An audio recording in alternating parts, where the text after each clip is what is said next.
নজর রাখবো পরবর্তী সংবাদে। একলা চলো ডাক দিয়েছেন তৃণমূল সেনাপতি। সামনেই রয়েছে 26-এর নির্বাচন পশ্চিমবঙ্গে এবং সেই জায়গা থেকে তৃণমূল সেনাপতি অভিষেক বন্দ্যোপাধ্যায়ের আজকে একলা চলো ডাক এবং সেই সঙ্গে কোথাও গিয়ে এড়িয়ে গেছেন কংগ্রেসের সঙ্গে জোট। তবে আজকের এই বিষয়কে কেন্দ্র করে প্রথমেই শোনাবো অভিষেক বন্দ্যোপাধ্যায় তিনি কি বললেন।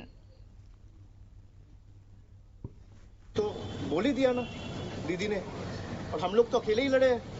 26 तो अभी 1 साल बाकी है। हम लोग 21 में अकेले लड़े, हम लोग 24 में अकेले लड़े, हम लोग 19 में अकेले लड़े, हम लोग 14 में अकेले लड़े, हम लोग 16 में अकेले लड़े, और अकेला लड़के हम लोग शानदार प्रदर्शन किया है, तो अकेले ही लड़ेगा बीजेपी। আপনারা শুনলেন অভিষেক বন্দ্যোপাধ্যায়ের বক্তব্য এবং তিনি যা বললেন 2016 সালে 2014 সালে এবং 24-এও কার্যত তারা একলা চলো নীতি তারা নিয়ে এগিয়ে গেছেন এবং তারপরে আবার 2026 সালের যে নির্বাচন সেই নির্বাচনে একলা চলো ডাক অভিষেক বন্দ্যোপাধ্যায়ের। যাবো বিস্তারিত, আমাদের সঙ্গে রয়েছে সিনিয়র এক্সিকিউটিভ এডিটর বিধিন সরকার। বিধিন, কি বলবে? কথা হচ্ছে যে তৃণমূল কংগ্রেস 2011 সালের নির্বাচন ব্যতীত যে কটি বিধানসভা নির্বাচন হয়েছে তারপর অর্থাৎ 2016 সাল এবং 2021 সাল এই দুটি নির্বাচনে কিন্তু একলা চলো অর্থাৎ একাই লড়াই করেছে। এবং আমরা যদি দেখি 2019 এবং 2021 লোকসভা নির্বাচন সেখানেও কিন্তু তারা একলাই চলেছে। মূলত তৃণমূল কংগ্রেস নেত্রী মমতা বন্দ্যোপাধ্যায় 2011 সালের পর বুঝতে পেরেছেন যে তৃণমূল কংগ্রেসকে অনেক অনেক বেশি করে রাজ্যে আসন পেতে হবে এবং সেই কারণে তিনি রাজনৈতিক ভাবে মনে করেন যে বাংলায় বিরোধী শূন্য হতে হবে। বাংলায় যা আসন থাকবে সেটা লোকসভার হোক বিধানসভার হোক সব তিনিই পাবেন, অর্থাৎ তার দল তৃণমূল কংগ্রেস পাবে, আর কোন দল থাকবে না। কিন্তু এটা সংসদীয় গণতন্ত্রের ক্ষেত্রে খুব একটা সুখকর নয়। সংসদীয় গণতন্ত্রে বিরোধী স্বর থাকবে এটাই স্বাভাবিক, কিন্তু তৃণমূল নেত্রী মনে করেন না যে বিরোধী স্বর থাকাটা উচিত। তিনি মনে করেন তিনিই বলবেন, তিনিই শুনবেন, তিনিই করবেন, তিনিই চলবেন, এবং সেই অনুযায়ী অভিষেক বন্দ্যোপাধ্যায় ভিন্ন মত পোষণ করেন না। সেই জায়গা থেকে আমরা যদি দেখি 2016 সালে বিধানসভা নির্বাচনে তৃণমূল কংগ্রেস একা 211টি আসন পেয়েছিল এবং 2021 সালে সেই আসন বেড়ে হয় 215টি, এবং 2019 সালে আমরা দেখেছি লোকসভায় বিজেপি 18টি আসন পেয়েছিল এবং বিগত লোকসভা নির্বাচনে সেটা কমে গিয়ে বিজেপির 12টি আসন হয়েছে। মূল বিষয় হলো তৃণমূল কংগ্রেস কারোর সাথে সিট শেয়ারিং করতে নারাজ। মমতা বন্দ্যোপাধ্যায়ের উপর নাক গলাবে যে মানতে পারেন না, সেটা ইন্ডিয়া ব্লকের চেহারা দেখলেই বোঝা যায়। কিভাবে ইন্ডিয়া ব্লক গঠিত হওয়ার পরদিন থেকে, মানে যেদিন ইন্ডিয়া ব্লক গঠিত হয়েছে সেটার পরদিন থেকেই তিনি ইন্ডিয়া ব্লকের মধ্যে উপদল গঠন করার, উপগোষ্ঠী গঠন করার একটা চেষ্টা চালিয়ে গিয়েছেন এবং এখনো পর্যন্ত যদিও সরকারিভাবে ইন্ডিয়া ব্লক করে দেওয়া হয়নি, কিন্তু আছে বলেও মনে হয় না। ওই আছে নেই এরকম একটা ভাবের মধ্যেও কিন্তু বলা যায় সরকারি ভাবে ইন্ডিয়া ব্লক যে নেই এটা কিন্তু কেউ ঘোষণা করেনি।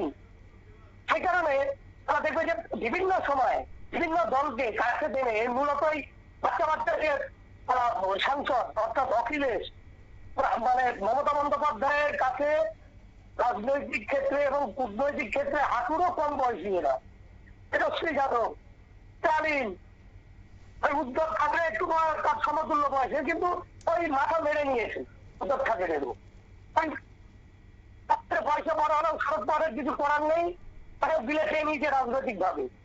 সেই জায়গায় দাঁড়িয়ে তৃণমূল কংগ্রেস মনে করে এটা রাজনৈতিক ভাবে, এবং তৃণমূল কংগ্রেসের নেত্রী তিনি মনে করেন তিনি যেটা বলবেন সেটাই শেষ কথা, এখানে অন্য কেউ কোনো বক্তব্য রাখতে পারে না, যে কারণে কংগ্রেস নিয়ে তার এত বন্ধ ইন্ডিয়া ব্লকে।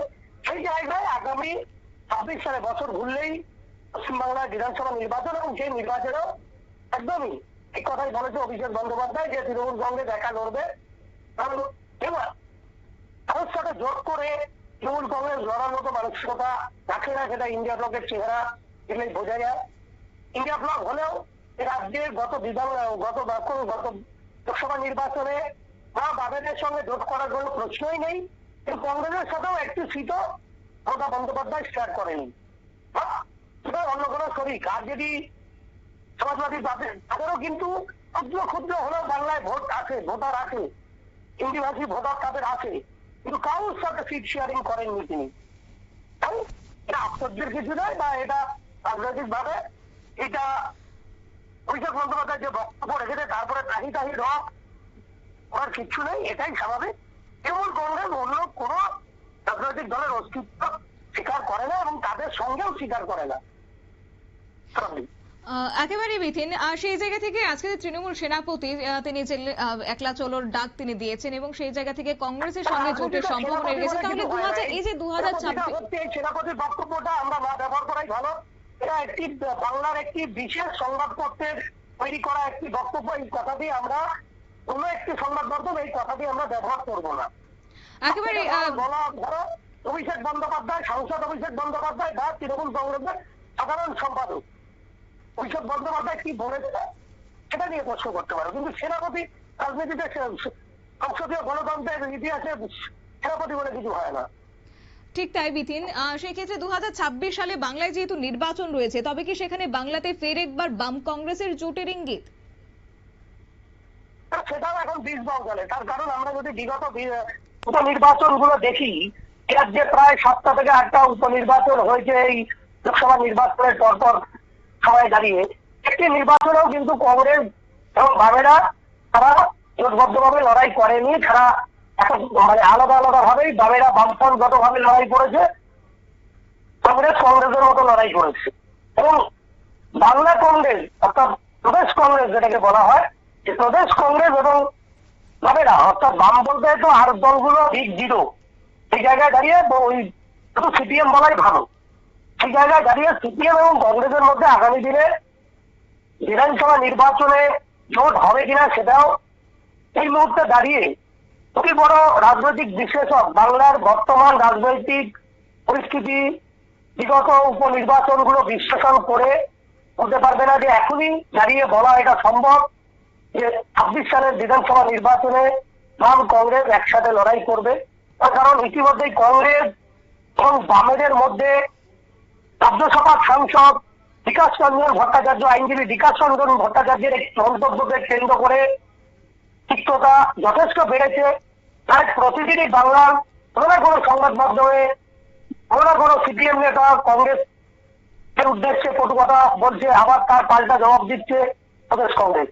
আর সেই জায়গায় দাঁড়িয়ে বলা যেতে পারে অবনতি হয়েছে সম্পর্কের কিন্তু মুষ্টির মধ্যে, এবং সেই জায়গায় তাকে এখনো বলার সময় এটা আসেনি।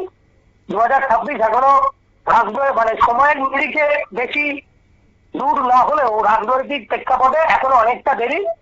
সেই জায়গায় দাঁড়িয়ে এখনই এটা বলা সম্ভব নয়। আমি কেন বাংলার কোন রাজনৈতিক বিশ্লেষক এই মুহূর্তে দাঁড়িয়ে আজকের তারিখে বলতে পারবে না যে 26 সালের বিধানসভা নির্বাচনে কংগ্রেস এবং বামেরা আবার হাত ধরাধরি করে লড়াই করবে।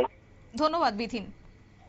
অর্থাৎ 26-এর নির্বাচন নিয়ে বড় ঘোষণা তৃণমূলের সর্বভারতীয় সাধারণ সম্পাদকের, এবং কার্যত বৃহস্পতিবারে দক্ষিণ 24 পরগনার শিবির পরিদর্শনে এসে সাংবাদিকদের মুখোমুখি হয়ে তৃণমূলের একলা লড়াইয়ের স্পষ্ট বার্তা দিলেন অভিষেক।